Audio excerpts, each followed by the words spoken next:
جی اچھا، اب میرا دوسرا سوال ہے لہرے صاحب، یہ اس کا یزید کا یہ پلید کا ہوا کیا تھا؟ یہ جو آتے ہیں اس کی باتیں آتی ہیں کہ ایک عورت نے اس کو قتل کیا تھا اور یہ کیا سب باتیں آپ کو کیا اس کے بارے میں کچھ پتا ہے کہ اس کا ہوا کیا اس کے بعد میں؟ مجھے اس کا یاد ہے، یہ جوانی میں مر گیا تھا یزید، کربلا، واقع نہیں، کربلا اس کے کو کچھ زہر سال دیا بعد. گیا تھا نا، اس کو مارا گیا مجھے نہیں تھا. معلوم، اس کا نہیں معلوم کہ کیسے مرا. ابھی میں نے مطالعہ نہیں کیا، میرے ذہن میں نہیں.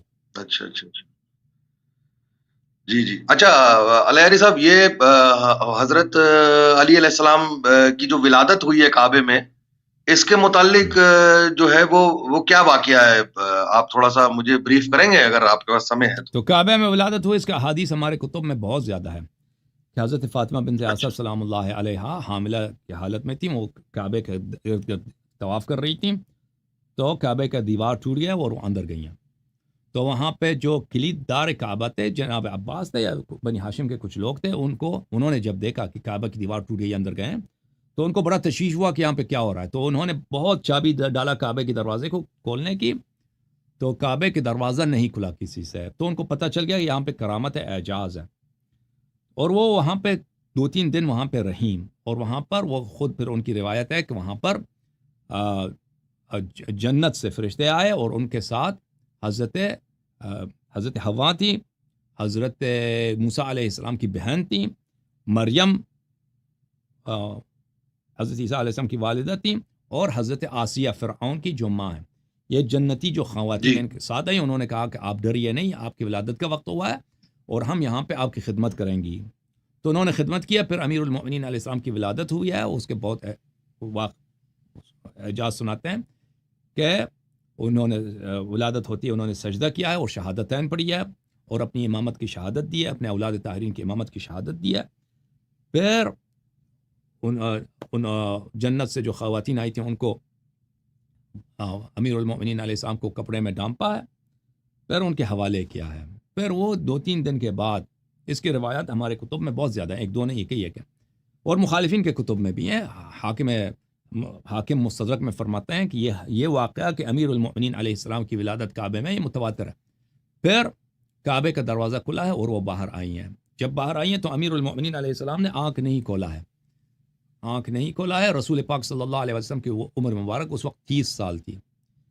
رسول اللہ صلی اللہ علیہ وسلم استقبال میں آئے ہیں، انہوں نے بچے کو اپنے گود میں لیا، تو رسول پاک صلی اللہ علیہ وسلم نے جب بچے کو اپنے گود میں لیا ہے تو ان کی طرف دیکھا، تو امام امیر المؤمنین علیہ السلام نے چہرہ کھولا، آنکھ کھولے ہیں اور مسکرایا ہے. تو سب سے پہلے جو ان کی نظر پڑی ہے رسول پاک صلی اللہ علیہ وسلم. پھر رسول پاک صلی اللہ علیہ وسلم کو اپنے ساتھ لے کے گئے، اور جناب فاطمہ بنت اسد سلام اللہ علیہا ماں کی طرح تھی، کیونکہ رسول پاک صلی اللہ علیہ وسلم کی جو اپنی ماں ہے جناب آمنہ بچپن میں وفات ہو گئی تھی.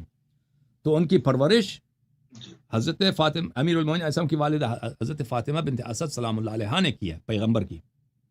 اور وہ رہتے بھی انہیں کے مکان میں، ان کے ساتھ ہی تھے. وہ ان کے بالکل بیٹے کی طرح تھے، یعنی اس گھر میں ایک بڑے بھائی کی حیثیت سے تھے، اسی گھر میں رہتے تھے. حضرت ابو طالب علیہ السلام کے فرزند کی طرح تھے. اور ان کو گھر میں لائیں تو ان کا گہوارہ جو تھا، بچے کو گہوارہ میں رکھا. گہوارہ جو تھا ہمیشہ پیغمبر صلی اللہ علیہ وسلم کے بستر کے ساتھ ہوتا تھا، نہ کہ حضرت فاطمہ بنت اسد کے ساتھ ہو. تو وہ ہی ہلاتے تھے گہوارے کو. کھانے کا وقت ہوتا تھا تو کھانا پیغمبر صلی اللہ علیہ وسلم دیتے تھے. ہمارے روایات میں ہے کہ پیغمبر صلی اللہ علیہ وسلم اپنی انگوٹھی مبارک امیر المؤمنین علیہ السلام کے دہن میں رکھتے تھے اور اسی کو چوستے تھے، اسی سے ان کا طعام ہوتا تھا، اعجاز کے طور پر، کرامت کے طور پر. تو وہ اسی سے پلے بڑھے. اور پھر جب کچھ عرصہ گزرا، وہ چلنے کے لائق ہو گئے، چلنے کے قابل ہو گئے، تو رسول پاک صلی اللہ علیہ وسلم ہمیشہ مکے کے پہاڑیوں میں جاتے تھے عبادت خدا کے لیے. ابھی بعثت سے پہلے کی بات ہے. تو امیر المؤمنین علیہ السلام کو ساتھ لے کے جاتے تھے. وہ خود امیر المؤمنین علیہ السلام ایک خطبے میں فرماتے ہیں کہ میں ایک اونٹ کا ایک بچہ ہوتا ہے، اپنی ماں سے کبھی الگ نہیں ہوتا، میں اسی طرح پیغمبر کے ساتھ تھا.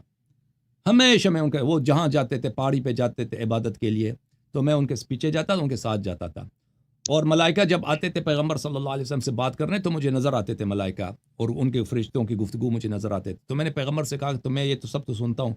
تو پیغمبر صلی اللہ علیہ وسلم نے کہا کہ جی ہاں، آپ جو ہیں، جو میں دیکھتا ہوں آپ دیکھتے ہیں، اور جو میں سنتا ہوں آپ سنتے ہیں، لیکن آپ نبی نہیں ہیں، پیغمبر نہیں ہیں.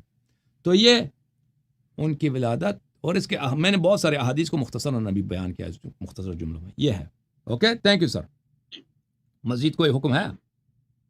جی علیہ صاحب ایک کوشچن میرا رہ گیا ہے، ایک کوشچن میں جی اور صاحب، آپ سے پوچھنا جی چاہتا ہوں. جی. جی اجازت دیں. ہم.